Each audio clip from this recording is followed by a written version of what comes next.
Mahusay, bigyan ng tatlong bagsak sa Ginoong Paul. So, bago tayo dumako sa ating tatalakayin ngayong araw, ay magkakaroon muna tayo ng pampasiglang gawain. Nais niyo bang maglaro? Oo! Familiar ba kayo sa larong Jump of Letters game? Oo! Narito ang panuto para sa ating laro. Buuin ang mga pinaghalong-halong salita o sa Ingles ay Jump of Letters. Kung sinong maunang sumagot ay bibigyan ng gantimpala. Isigaw ang Darna bilang hudyat. Kung sinong maunang sumigaw ay siyang magsasagot. Kung hindi naman masagot ng una ay maaaring sagutin ng iba. Maliwanag lang ba ang panuto? Opo! So, muna natin words ay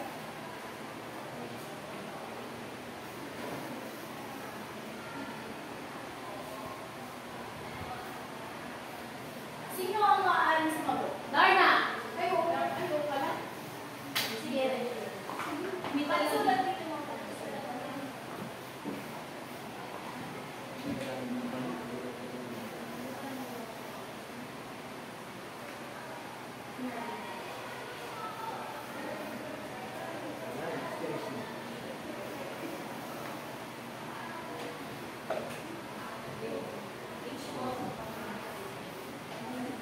Mahusay, narito ang iyong ganito. Para sa pangalawa na nag-araw-araw salita, sino ang Darna! Sige, Miss Christine J. Ang sulat ko dito sa kanila.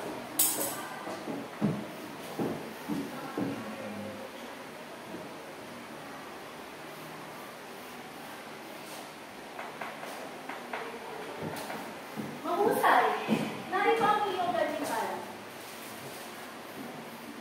At para sa ating ikatlo,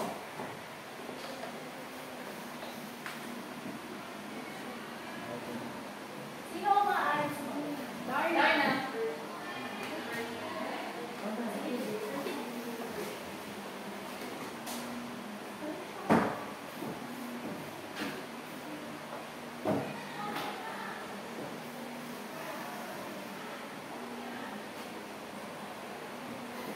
Narito ang iyong gantimpala. Batay sa ating pampasiglang gawain, ano sa palagay ninyo ang ating tatalakayin ngayon ang hapon nito? Sino ang maaaring makapaglahat ng kanilang sige? Bibiging Christine. Base po sa laro, about po siya sa mitolohiya ng Africa and Persia. Mahusay, bigyan natin ng tatlong bagsak sa Bibiging Christine. So, bago tayo dumako sa ating talakayan ngayong hapon ito, narito muna babasahin ko ang layunin. Natutukoy ang pagkakaiba at pagkakatulad ng mitolohiya ng Africa at Persia. Nakagagawa ng salaysay tungkol sa pagkakaiba at pagkakatulad ng mitolohiya ng Africa at Persia. Nailalahad ang pagkakaiba at pagkakatulad ng mitolohiya ng Africa at Persia sa kanilang kultural na kamalayan. So, dumako naman tayo ngayon sa ating discussion. So, pakibasa po ng sabay-sabay ang dalawang ulit.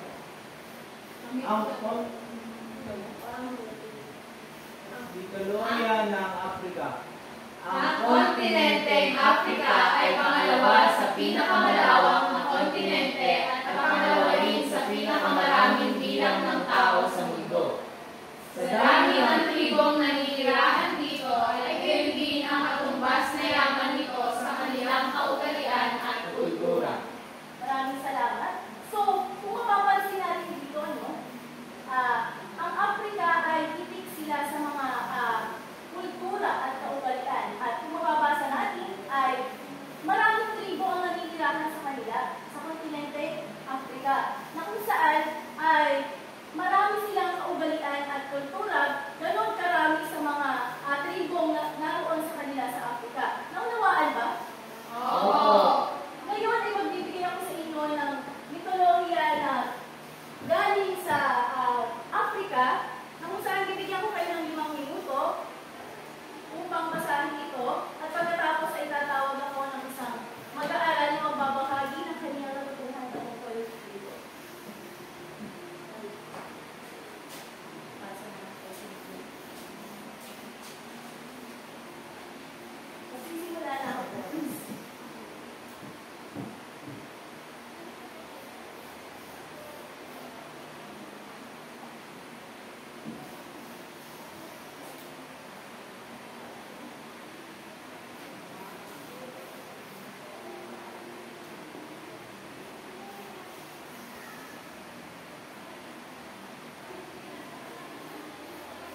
nakita ko po dito na ano po, na kahit sarili mong kamag-anak ay maaaring patayin ka o magawan ka na pagkataksik o traidorin ka. Kasi nakita ko po dito na si Yongko, yung anak ko mismo niya ang pumatay sa kanya na panganaming kami. Ayun. So, natutuhan ko po dito is, yung natutuhan ko po na kumbaga kapag na kahit sino pwede parang tumaydor sa'yo, kaya kailangan mo ding piliin yung mga taong pagkakatiwalaan. Ayan, mahusay. Bigyan natin ng 3 bagsak si Binibining Jeremy. Ayan, parang sa karagdagan lamang kaalaman patungkol sa akda na yung binasa kanina. Si Liongo, ito ay nagmula sa bansang Kenya sa Africa, na kung saan sinasabi dito na si Liongo ay may lakas at mataas siya katulad din ng isang brigade. Na kung saan mayroon siyang pinsan, si Haring Ahmad, at anong gusto ni Haring Ahmad na gawin kay Liongo? Mawala siya sa landas ni Haring Ahmad. So, ang ginawa ni Haring Ahmad, pinadakit niya, diba, si Liongo. Pagkatapos naman madakit ni Liongo, ay nakatakas si Liongo. Tapos, nagpakalayo si Liongo at nagriyahan siya sa kagubatan. At nagkaroon siya ng lakas, malakas siya sa pagpana. At di ba tumabansin niyo diyan, nanalo siya sa paligsahan sa pagpana, di ba? Na kung saan ay panganawalan ng kanyang pinsan na si Haring Ahmad. Kaya naman, muli na naman siyang nadakip. Ngunit, nakawala lang din siya ulit. Muli niyang naisahan si Haring Ahmad. Kaya naman, kakaunti lamang nakakaalam na natalo niya si Haring Ahmad sa digmaan. Kaya anong ginawa ni Haring Ahmad?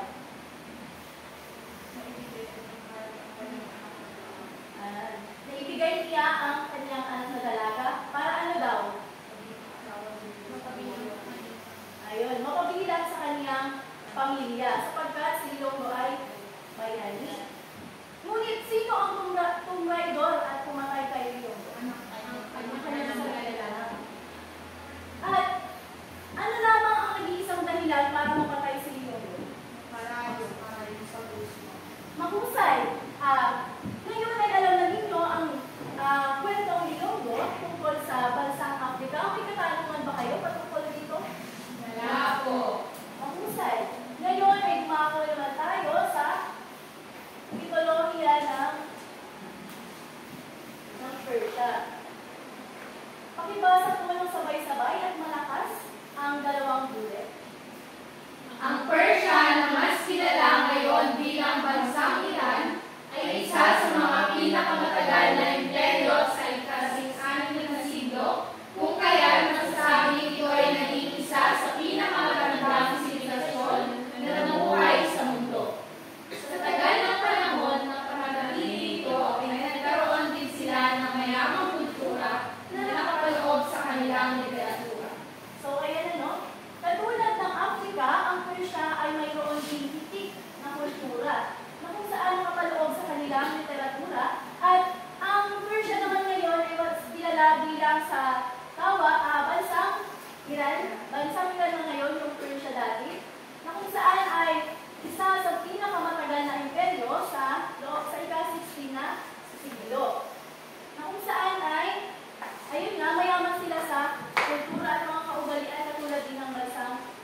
tatlong minuto para basahin ang akda.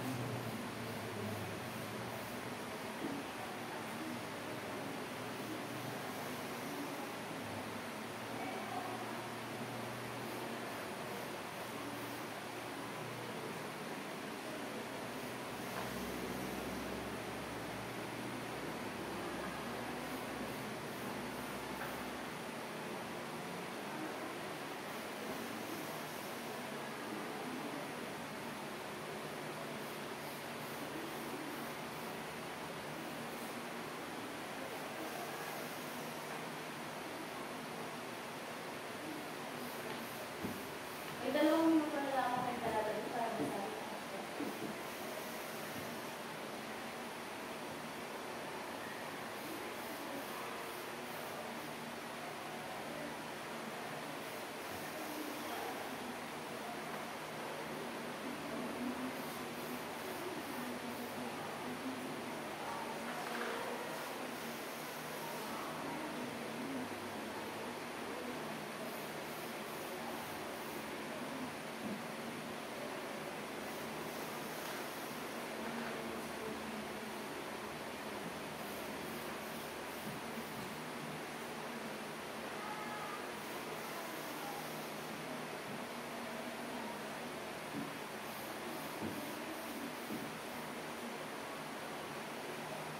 Tapos na ang oras.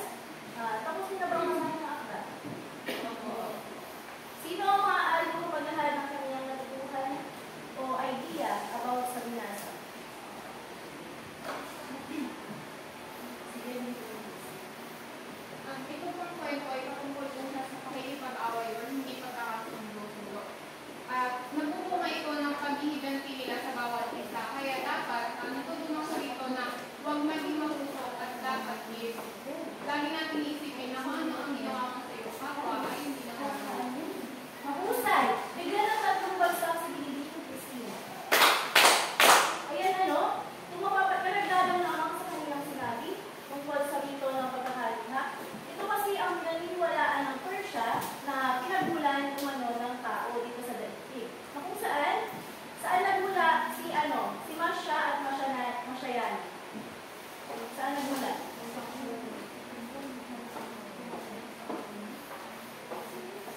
Saan?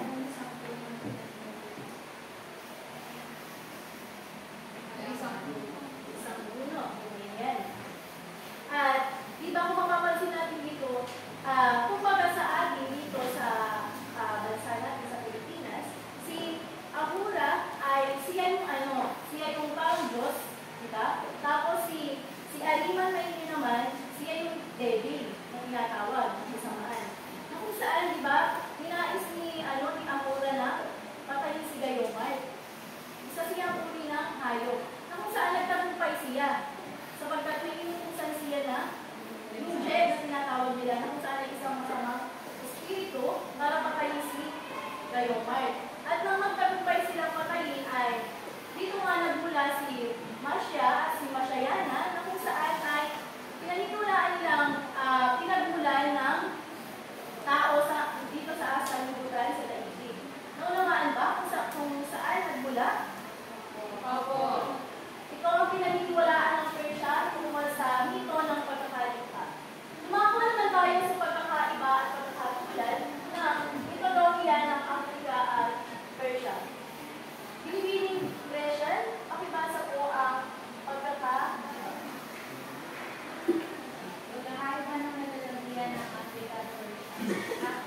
Karakter na gumagawa ng kabutihan sa komunidad. Orihas, Persia, kamusa at digmaan. So, ayan base naman sa tinalakay natin kanina, nakalagay natin yan sa Africa naman is yung mga gumagawa ng kabutihan, katulad nga ang pinaniniwalaan nila yung mga orihas.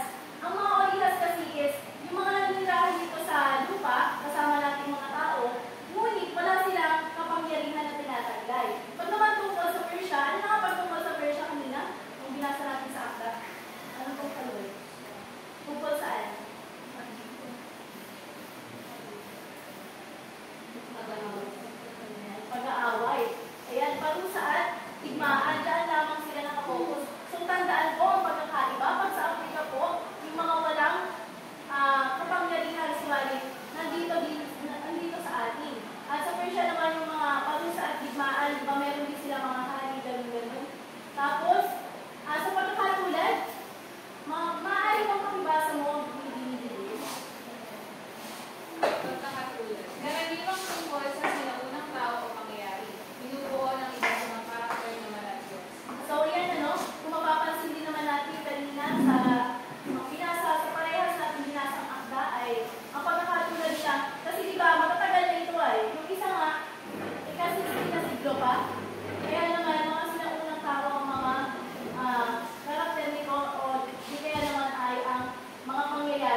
pagkakatulad, ito yung tungkol sa, ang act na nila ay patungkol sa ginanong ng tao.